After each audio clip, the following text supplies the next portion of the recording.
Welcome to Aetcm YouTube channel. Today we will have a case discussion on a patient who had presented with a low GCS to our ER. For the discussion, we have with us Dr. Srikrishnan, and the case will be presented by Dr. Riaz. Riaz, you can start. Good morning, sir. Old age man was brought to ER in view of very low GCS. In my initial 10-second assessment, patient was very drowsy and was not responding to my oral command. So initially I went to the primary survey immediately. I went to the air. It was a parallel survey. So I went to the airway. Airway appears slight secretions were there, and in view of very low GCS, and airway doesn't look patent at this point in time. So I immediately go ahead with the rapid sequence intubation. So can I just interfere at this point of time? RSI will take some time. Yes, sir. Can you do something much before that? Simple manner. Sir, secretions, oral secretion, we can give jaw thrust and give the oral secretion. Suction can be done to maintain the secure. Always remember, RSI is the final answer, but before that, it will take another 5 to 10 minutes. Yes. So always remember the basic airway management. Yes, so sir. basic airway management, positioning the patient, starting from the positioning, doing a proper suction of the airway. Look for any foreign bodies that is causing the obstruction. The classical things you need to always remember. And the suction is the major thing. And maybe you need to start him on a supplemental oxygen also. Or maybe depends upon his breath, you have to support the breathing also. Whether you need to give some assisted ventilation by vac mask, or just supplementation is not maybe needed for this patient. So always remember that RSI is definitely needed, but don't just jump to the RSI. No. And other adjuncts can also be thought of once your bag and masking, no? Your other oral airways or nasal airways can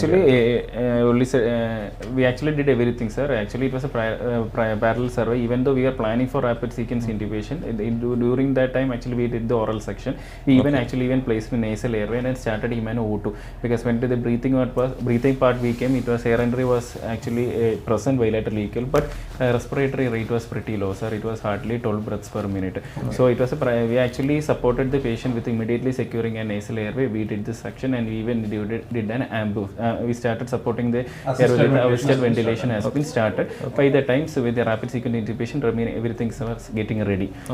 So with that, so one question: when will you prefer nasal airway or over the oral airway? Sir, patients having gag reflex, then oral airway is contraindicated. Sir, nasal airway is preferred there. Oral airway, we can stimulate the gag reflex, and patient's chance of vomiting and aspiration is very high, sir. In this patient, the patient is having some sensorium, but just a low decrease in GCS, but he was arousable to pain. So in such a patient, oral airway is not preferred, sir.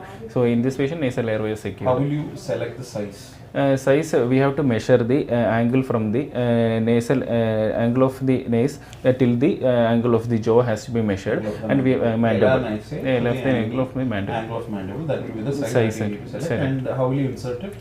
Sir, nasal airway, we have to actually keep it in the opposite direction and lubricate it with the normal saline, not the gel, because otherwise it can get sticky. With the normal saline, insert in the opposite direction, and once you pass the hard part, we can slightly rotate it and insert it completely. And we can adjust the ring to the length that we have measured, sir. So that will be regarding the nasal airway. Regarding oral airway, when the patient doesn't have a gag reflex, we'll go ahead with the oral airway. How will you insert an oral airway? In oral airway, we can insert in the same direction as the patient's. There are multiple ways by which you can insert. Maybe 360-degree rotation, 180-degree rotation, or directly itself you can place. So whatever be the text, it has to be make sure that you have to examine the oral cavity before that. Maybe a foreign body, a denture, maybe as you said, it's an elderly gentleman, first come to the emergency room, maybe a denture will be there that can get displaced and further cause obstruction. So always examination of the airway is very, very important, especially in this patient. Okay, sir. Before going with the selecting the drugs, I also checked the BP, but BP was maintained at 100 bar 74 millimeters of mercury with a pulse rate of 88 heart rate per minute. So hemodynamically he was well, only the major issue was his in the airway and the breathing. So right now we have selected the drugs for rapid sequence. Before drugs, any investigation? GRBS also we checked, sir. GRBS was also normal for this patient. Actually it was a little elevated around 190 milligrams per deciliter. GRBS was also there. We didn't screening GRBS also when parallel survey was there. So disability it was there, and pupil was also 2.5 mm, 2 mm reactive, but it was sluggish, but it was reacting. So right now we just wanted to secure the airway right time being. So I selected the drug, ethomidate was selected, 0.3 mg per kg ethomidate for induction, and rocuronium 0.9 mg per kg of rocuronium was selected. Analgesics, fentanyl was given, 50 microgram fentanyl was also given. With these three drugs, we secured the airway with a 7.5 size ET tube. Why you selected 7.5? It is age by 4+4 is the ET tube size. Maybe an adult male patient, elderly gentleman, what should be an ideal ET tube size for a male patient? Male patient, we 7.5 to 8 can 8 to 8.5 is ideally for a male patient. Maybe female a little bit lesser on that side. So any specific reason for 7.5? He was a short neck, or what was the reason? This patient was this was an underweight patient, sir. So we actually, in a practical basis, we can measure the ET tube's diameter with the little finger. That will be more helpful in pediatric age group. Maybe adult age group, I think 8, 8.5, 9 for a male, and maybe 8, 7.5 for a female patient. That is the usual pattern that we can remember. What's the disadvantage of having a smaller size tube?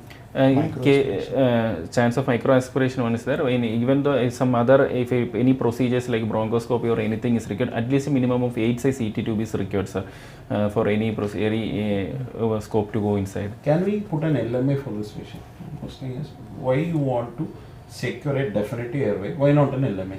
Since this patient is on LMA is actually an airway adjunct, but it is not a definitive airway. So in this patient, since he is an old age patient with a history of coronary artery disease is there, antiplatelet history is there, so chance of an IC bleed, seizure, everything is possible for this patient. What is the advantage of using a definitive airway over an LMA? LMA is not a definitive airway, sir. Chance of aspiration, everything, a chance of dislodgement, everything is still persisting. Why you want to intubate here in this patient? This patient, one thing is very low GCS. Because to protect the airway. There is no airway reflexes, you have to protect the airway. That is the reason. So when you want to protect the airway, definitely airway is the only answer. You have to have a cuffed tube inside the trachea. So supraglottic airway devices maybe temporarily you can use, but the primary aim is to prevent aspiration and because there is no airway reflexes. So definitely airway is the answer. Okay. So this patient, now we have secured the airway. Now again I reassessed the primary survey. Now the airway has been secured. Breathing pattern, now we have... How did you confirm the tube? We can auscultate, the 5-point auscultation is there, sir. In the gastric area and both the upper chest cavity and both the infraxillary areas we can auscultate and confirm the airway. And one more thing is we can check the ETCO2 can be connected and we can measure the ETCO2 value. When you start from the beginning, you can say from the time of intubation, a visual intubation, you are seeing the vocal cords clearly. That will be the number one. Fogging of the ET tube. That is the next thing. So third one will be the air entry, 5-point auscultation, and fourth one will be your ETCO2, and fifth one will be your chest X-ray. So these are the things by which you can confirm the tube position. So what will be the ideal tube position? It will be around, I kept for this patient 22 was the angle of mouth I kept. Anatomically, the cuff should be just below the vocal cords. Just before the vocal cords, and it should be just above the carina. And it should not go to the right or left bronchus. Definitely we will not keep. It should be above the carina, and it should not be touching the carina also, because it can irritate. It is vagus stimulation. Maybe 1 or 2 centimeters above from the carina. That will be ideal. Okay. Yes, bedside, as we discussed, ETCO2 has become the more of like the gold standard as of now. But if we don't have any ETCO2, even if we have the ultrasound, we can see the lung sliding sign can be checked. Sir. No, even the position of the tube can be checked. So there are different modalities by which you can check the tube. So for example, you have gone into the right bronchus. Yes, sir. For this patient, you have intubated to the right bronchus. Yes, sir. So what will be your findings? In right bronchus, the air entry to the left side will be completely absent. The achievement of absent, or maybe just the tip has gone. Maybe the Murphy size is giving some ventilation to the left bronchus. That can happen. That can happen. Then air entry will be there will be less as compared to the right side. Okay. Then tidal volume achievement will be very less when we check the ventilator. Then the expansion of the visibility itself, rise itself will be more on the right side and it will be less on the left side. Okay. Fine. So this patient now airway is secured, sir, and then I went to the breathing. Now we have set the ventilator at a respiratory rate of 70, and saturation driver time being he's maintaining 100% saturation at 30% FiO2. So right now we have kept FiO2 there. What was the blood gas? As adjoint, I have actually advised for an ABG also, but ABG was showing at a pH of around 7.33 with a PCO2 of around 55, sir, with a bicarb of but normal 23. PO2? PO2 was around 82. Okay. Lactates? Lactate was normal, sir. Lactate was 2.1. How will you explain the PCO2? PCO2 maybe because of bradypnea, sir. The patient has gone into carbon dioxide narcosis. Is going for a respiratory Failure, sir. Respiratory failure and respiratory arrest. Arrest, Maybe if you are not intervening at the point of time, you will go for a respiratory arrest. For this, right now we have secured the breathing also, and then circulation, he is hemodynamically stable now, maintaining the same BP, slightly elevated to now 120 by 82 milligrams of millimeters of mercury BP, and pulse rate is maintaining same 91 heart rate per minute.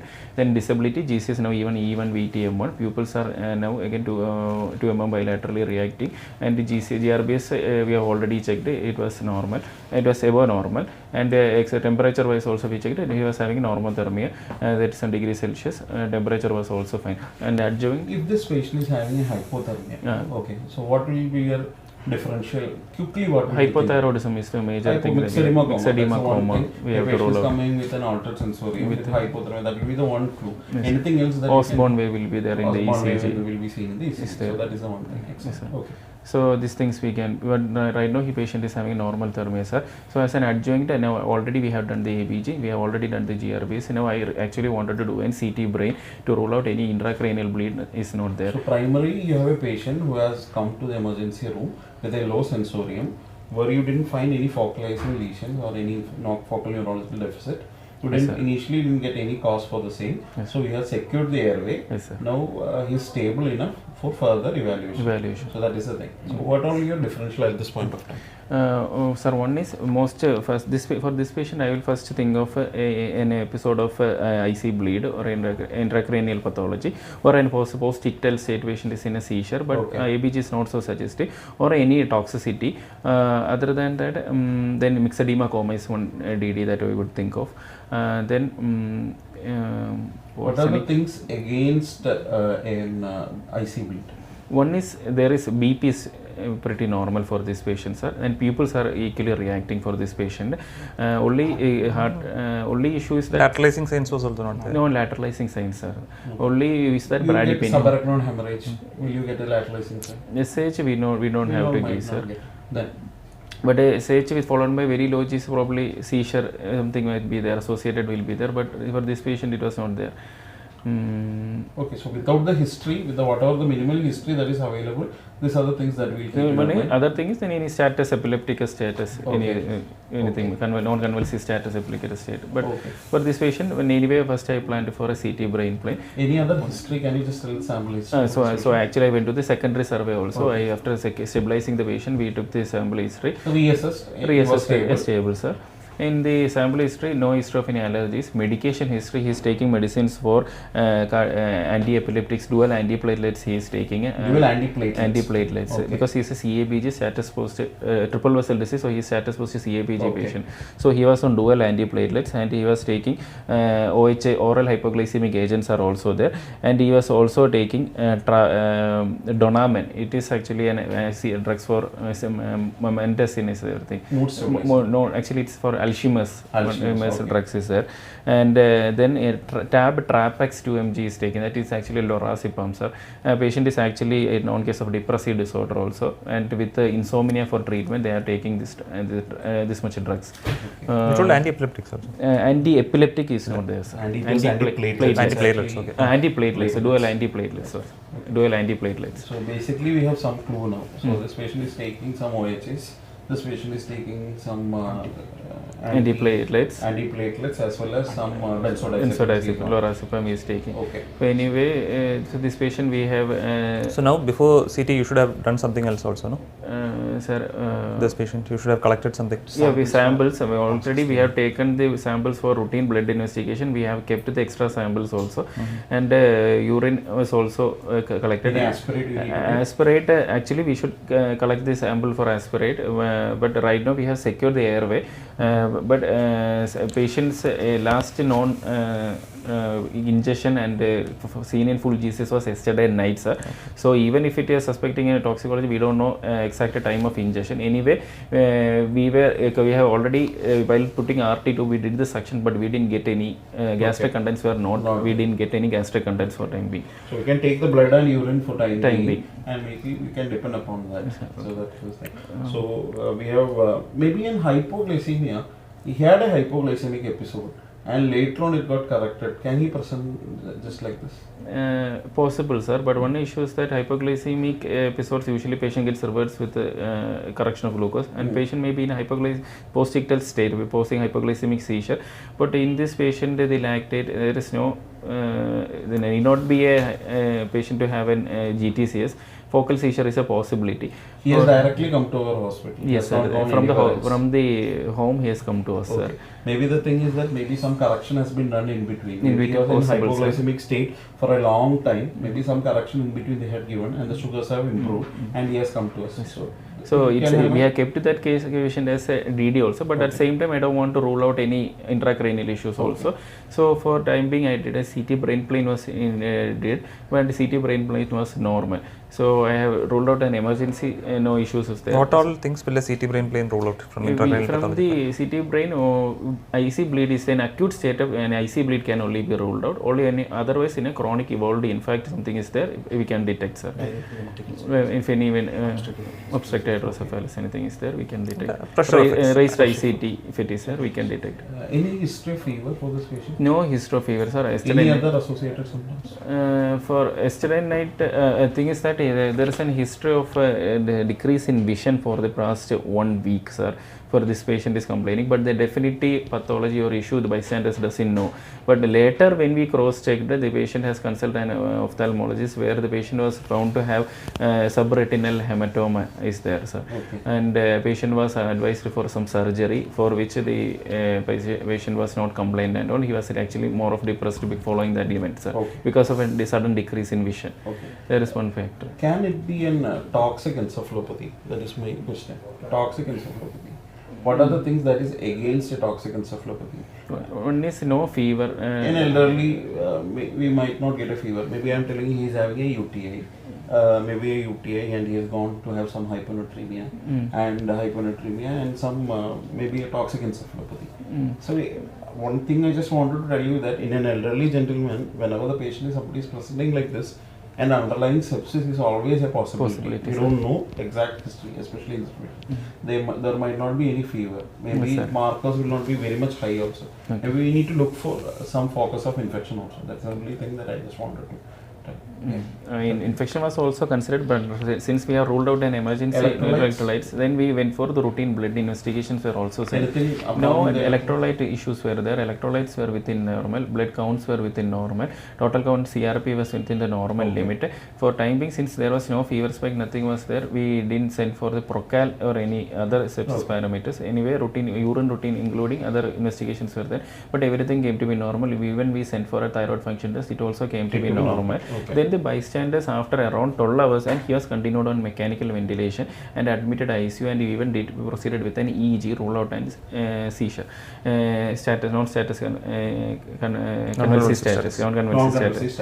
So but EEG was also showing no seizure activities, but by around 12 hours one of the bystanders came and reported us the patient in the patient room they have found the empty strips, sir.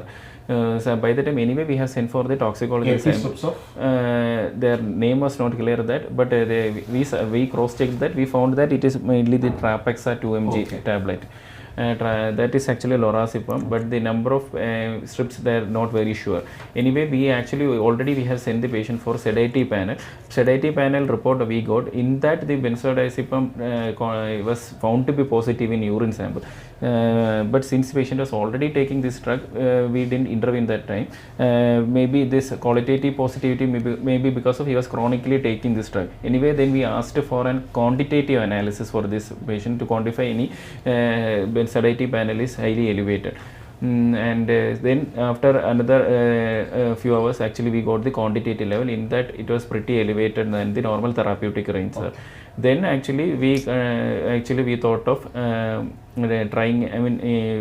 flumazenil actually trial dose only, not to completely reverse the will you give flumazenil for this patient. Actually it is contraindicated because a patient who is taking chronic benzodiazepams, if we give flumazenil, possibility of seizure is very high. And then another contraindications are patients who are having co-ingestion, anything is there, then chances we are not very sure whether he has taken just benzodiazepine or anything else. Yes, maybe a tricyclic antidepressant along with it's contraindicated. Sure. Sure. Okay.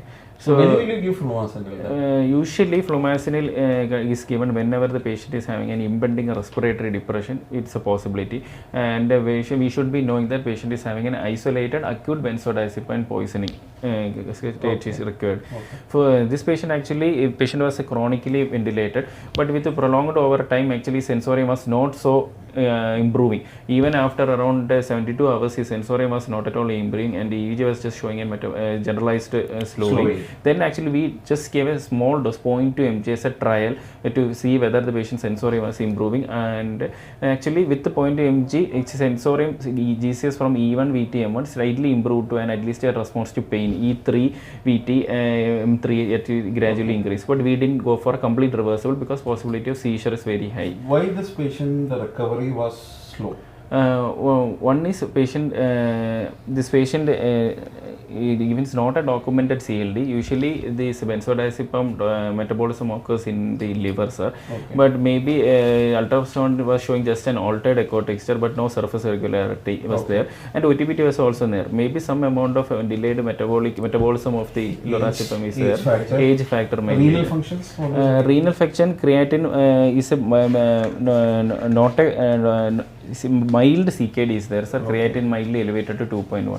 So both this hepatorenal metabolism has been completely slowed down. Maybe that's why the reason why patient sensorium was not so improving. What's the pediatric dose of flumazenil? Initial dose is 0.2 mg per kg. 0.2 mg we have to use it. This is adult dose. Pediatric dose. No. 0.01 mg per kg. Okay, but at the whatever said and done, flumazenil is not a drug which we can use very freely. Okay. And most of the time it is not needed also. Yes, sir. Usually we don't use for a chronic patient. And one of the problems, as you told, is like seizure issues. But again, it can be short acting also. Yes, sir. A patient with large doses of overdose, the effective flumazenil will wean off in another 30 to 40 minutes. So yes, it's very selected in acute overdose, and the major use comes in operation theatres and all. Yes, so where you are given sedation, for a procedural sedation, and you want to wean off immediately. Those kind of situations, definitive role is there. But otherwise, use with real caution, and diagnostic value is also there, of course. Since it's old age, we doesn't want to miss that it is taken as just a lorazepam overdose, any meningitis or anything. And most of the times, all you need to do is leave the patient alone to sleep, and the patient will wake up. That's a usual scenario which we see with benzodiazepine overdose, solitary benzodiazepine overdose. Then, okay. So, what is the role of coma cocktail in any of the patient coming to emergency room? For this example, this patient itself. What is a coma cocktail? Actually, sir, it's an old practice.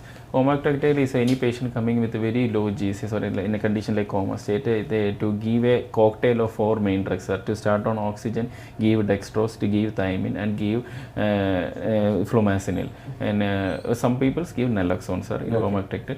The thing is that now it is not at all indicated. It is not supported. But definitely you can give dextrose and thiamine can be given because it doesn't cause any harm. Only thing is that we should give thiamine before dextrose. That's the only thing you have to do. But use of naloxone or in case of flumazenil, it is you should be used only in Caution. with Maybe caution. where the areas where we have read these things in the textbook, maybe where the areas of opioid use is very high. Maybe opioid overdose. Very prevalent abuse. Every time, maybe ER visit, in the ER visit you are getting at least 10% of patient with altered sensoriness, and maybe at that point of time, maybe you can think of adding that. Otherwise, in a routine practice, maybe it is not needed. But definitely, thiamine and dextrose has a role. Definitely, thiamine, especially an elderly male who's coming to the emergency room. Maybe there will be an underlying use of ethanol also. Maybe where a state with more prevalence of usage of alcohol is there. Maybe always you have to keep in mind regarding the thiamine deficiency, and you can definitely give a trial of thiamine and dextrose. There is no harm. For example, this patient is having a normal sugar, and whether normal sugar, you have given thiamine and maybe later on dextrose. Maybe this patient is having an hypoglycemia as well. So which one you will correct first? Sir, thiamine should be corrected before hyperglycemia, because for if we give sugars to continue glycolysis, actually again the remnant of thiamine will get utilized, sir.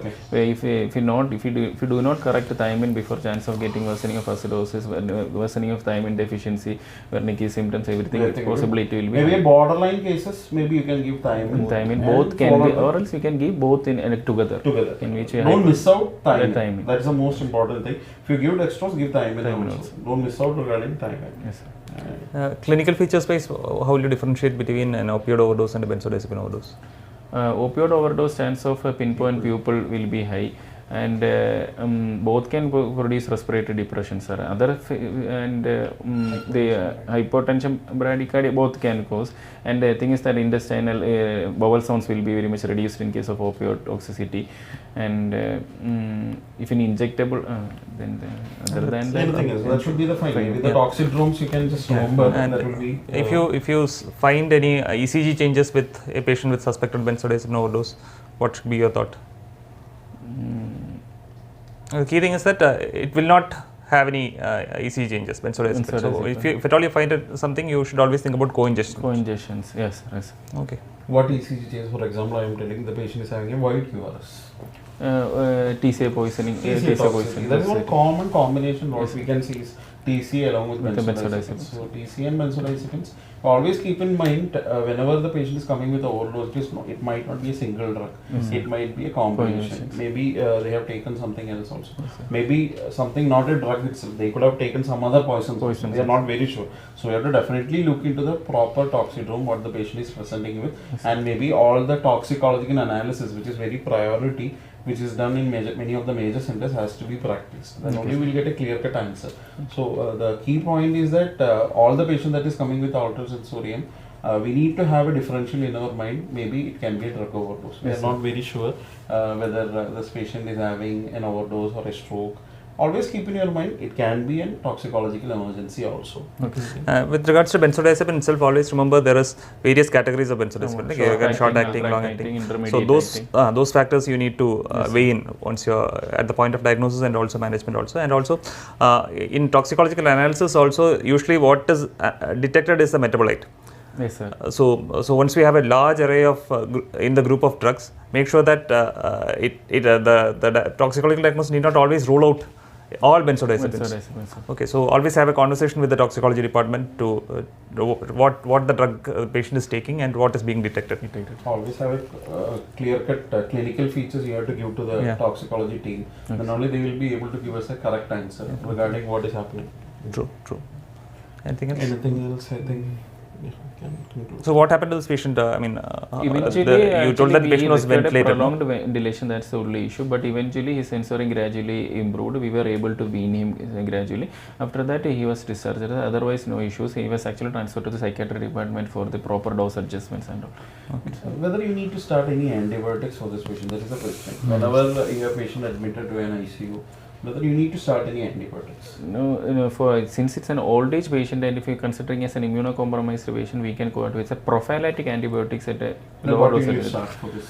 Gram-positive augmentin will do, sir. But for as such, there is no indication in case of an lorazepam or benzodiazepam overdose. Only thing that you keep in your mind, because how long he has been Been lying in- without an airway protection. Maybe Any for a long possibility of time, aspiration. definitely think of aspiration. Maybe if anything, maybe very early X-ray you will not be able to get Findings. anything. Maybe all other markers can give you a clue. Maybe this patient is ventilated and he might would have aspirated. Rated, sir. Maybe as you said rightly, you can give an prophylaxis or maybe you can give augmentin. That is well and good. Any penicillin for that Penicillin matter, will. it is well and good. And we are thinking in terms of an aspiration. Aspiration. Okay. Any role for any extracorporeal removal in benzodiazepines, like your Hemoperfusion, hemodialysis, anything like that? urinary alkalization, anything is needed.